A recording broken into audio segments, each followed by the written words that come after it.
Good morning, everyone. My name is Rena Fem Areja, the reporter for today's discussion. So, there are 7.7 billion people across 195 countries, and every race has their own belief systems, religion, culture, and tradition. Yet, each individual is a unique mix of their own. Kaya't napaka-importante na ma-appreciate natin ang pagkakaiba ng bawat isa para mas maintindihan natin yung kanilang mga personal identities and experiences. But we all know na mahirap makuha or mabigay ang understanding na ini-expect natin sa isang tao o grupo man. Kaya't nagli-lead ito sa stereotype, prejudice, and discrimination. Ito naman yung objectives natin ngayong araw.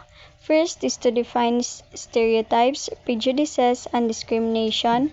Differentiate between these three concepts, highlighting their unique characteristics. Understand how these concepts manifest in real-world scenarios, especially concerning gender. Explore the impact of stereotypes, prejudices, and discrimination. Ibig sabihin, matatakel natin kung ano ba talaga yung stereotypes, prejudices, at discrimination at ma-differentiate natin bawat isa. At maiintindihan natin kung paano yung mga concept na ito mangyayari in reality, especially about sa gender. At malalaman natin kung ano ba talaga yung mga impact ng stereotypes, prejudices, and discrimination. But before that, let's have an activity first. Magbibigay ako mamaya ng scenarios at sasagutan ninyo kung ito ba ay prejudice, discrimination, or stereotypes. Yellow flag kung prejudice, red flag naman kung discrimination, at green flag kung stereotypes. Ito yung first scenario. Someone thinks people from a certain province are lazy without meeting them. Grabe ka, judger. Dili man inani ang best to be. Char. Bibigyan ko kayo ng 5 segundo upang sagutan kung ano ba ang pinapakita ng senaryo na ito. The correct answer is prejudice. Wow! Very good, children. Our topic for today is stereotype, prejudice, and discrimination. But first, let us define what is stereotype. Stereotypes is simplified beliefs about groups learned from culture, which can lead to harmful generalization. Ibig sabihin, ito yung mga paniniwala about sa isang individual o grupo na natutunan natin sa ating kultura, experiences, hanggang sa maglilid ito sa generalization. Meaning to say na it is a perspective of a whole to an individual. For example is, sasabihin ko na, kay lalaki man ka, so cheater ka. That is an example of a stereotype. We give a judgment to someone that easily because it is what we believe, which is very wrong. Next is stereotypes by category. First is gender. Gender stereotypes are generalized ideas about behaviors, characteristics, and roles of men and women. Example nito is yung paniniwala na ang mga babae ay mas bagay o mas mabuti na sila ang gumawa ng mga house chores, while sa mga lalaki naman ay dapat matatag sila at hindi dapat sila umiiyak. Sa race or ethnicity stereotypes naman is ito yung mga stereotypes na nanggagaling sa skin colors at iba pa. Yung age stereotype naman ay hindi lang ito mangyayari sa mga matatanda, pwede rin ito mangyayari sa mga bata o kahit mga early adulthood or mga adult. Ang example nito ay believing that older people cannot take care of their own. Yung sexual orientation stereotype naman ay pare-pareho lang sila ng gender stereotypes. Disability stereotypes naman is believing that All persons living with disabilities are always dependent and need constant help. Ang socio-economic status stereotypes naman ay hindi lang ito mangyayari sa poor people but pwede rin ito mangyayari sa mga rich people. So I had this interaction with a negosyante before and she told me that walang farmers na yayaman kasi nga low class sila. Now let's talk about the bifurcation of stereotype. The first one is the social learning theory. Stereotypes learned through exposure to cultural beliefs and social norms. This theory states that stereotypes are influenced or learned through the exposure of your environment, including your families, friends. For example, you grow up in your household believing that all gays are bastos. So, when you see a gay and you will label them as bastos already, even if you don't know them or you don't know their stories. Next is personality theory. Stereotypes form based on personal experiences and individual interaction. Personality theory states that stereotypes are developed from personal experiences. Example, you've consistently found that people in your barangay are friendly. So you might start to stereotype na lahat ng iyong mga silingan ay mababait kagaya nila. Even though every individual has different personality at kinalakihan na environment. Motivational theory states that we stereotype to feel better about ourselves and our group.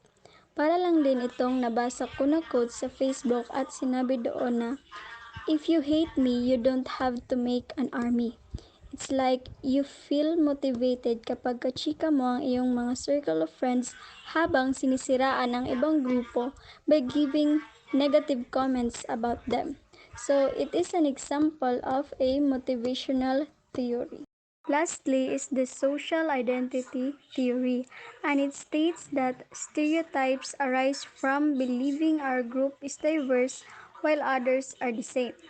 For example, ang mga department kay mga nindot og mga tingog ang mga students tas daghanay talents, pero ang uban department kay dili. Dito nagsisimula ang stereotype by believing na mas iba yung grupo kung nasaan ka na belong, kaya nagli-lead ito sa negative comments mo sa iba. Implicit beliefs is ito yung mga hindi mo alam na assumptions that will influence how you think or act without even realizing it. Example is, we might unconsciously assume that a classmate who always sit in the back and rarely speak is less intelligent. Pero nung naka-honor is hindi ka makapaniwala dahil you don't even believe that he or she is intelligent. Explicit beliefs are stereotypes you're aware of and openly express. Kumbaga, prangka ka.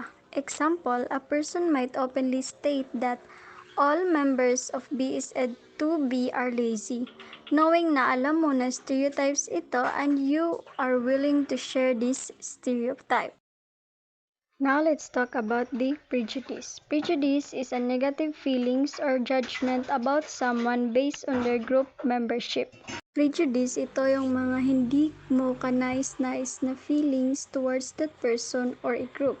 Like, sila nasab, dili ko ganahan mamino kay mga OA na sila kaayo maura gihapon. Prejudice isn't just a thought, it involves feelings like dislike, fear, or anger towards a person or a group.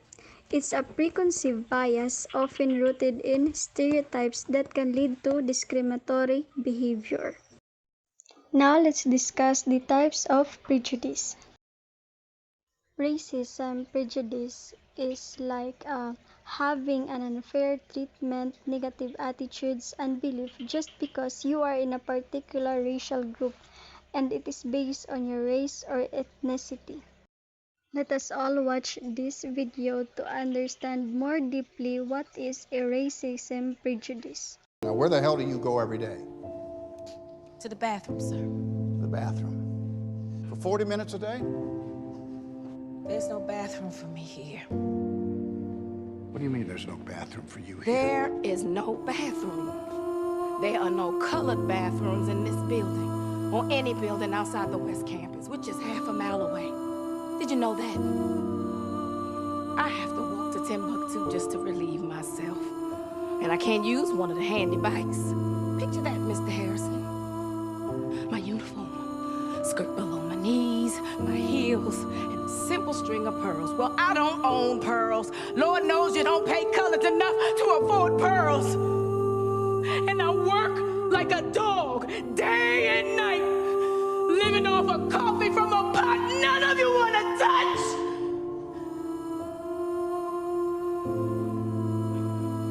So, excuse me if I have to go to the restroom a few times a day.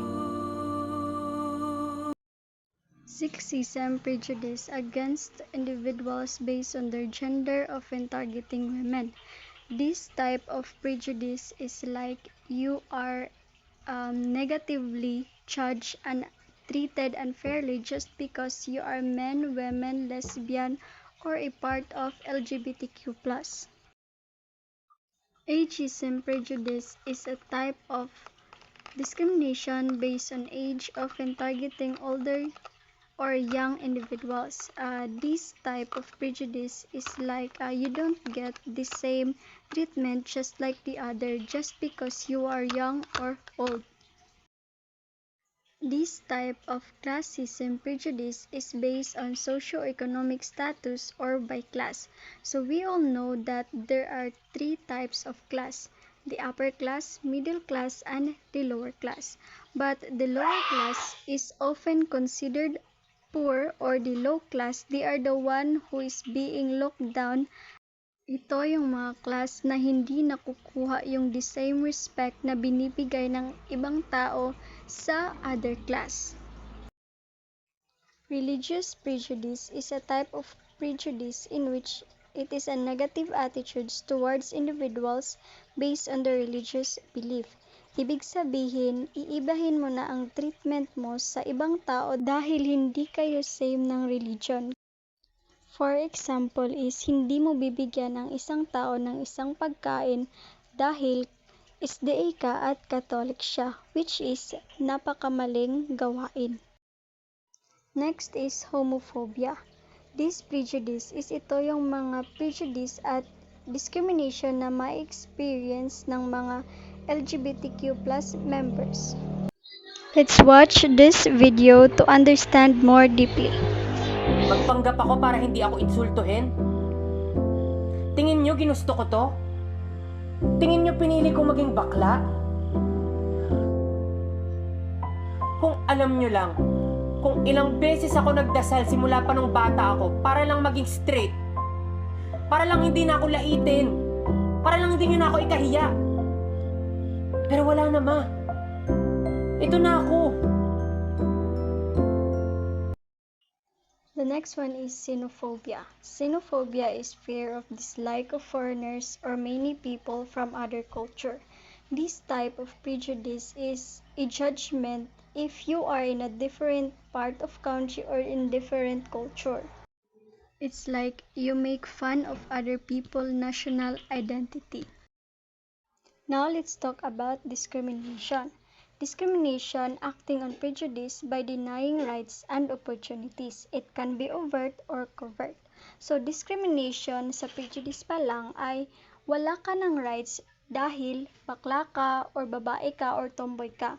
At hindi mo na makukuha yung the same opportunities dahil dinidiscriminate ka na agad. For example is refusing to rent an apartment to a family because they are Romanay or poor. Nakikita niyo ba yung connection between the prejudice and discrimination? Just because they are Romanay or poor, you don't allow them to rent your apartment, in which it is a discriminatory behavior. So there are different forms of discriminatory behavior. Let's talk about it one by one. Genocide discriminatory behavior is treating a group inhumanly due to perceived differences.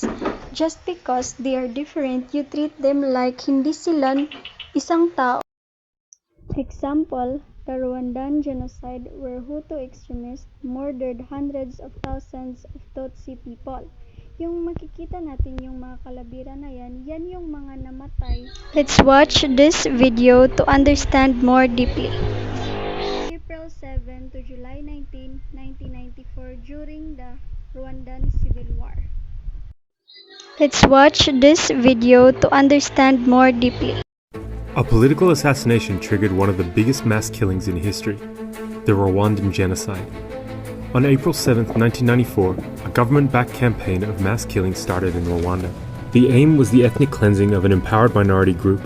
Hutu extremists massacred hundreds of thousands of ethnic Tutsis and their Hutu sympathizers. In the next 3 minutes, we'll briefly cover how the genocide unfolded and look at how Tutsi-Hutu hate was fostered by colonialism.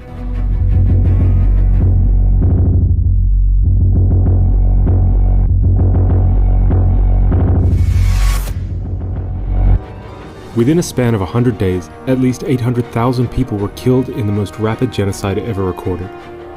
During this period, 6 people were murdered every minute. Dead bodies were piled up on roadsides as people were encouraged to kill their neighbors, women were raped, and even the lives of children were not spared. The killing spread to all corners of the country and the violence unfolded before the eyes of the international media. This is what so much of Rwanda has been turned into. Houses, villages deserted, every few yards a dead body, and everywhere the stench of death. The world knew what was happening, but Rwandans were left alone by the international community to face this dark chapter in their history. But the ethnic divide and hatred that fueled the genocide did not come from nowhere. It has its roots in Rwanda's colonial history. Rwanda is a small country, nearly 5 times smaller than New York State.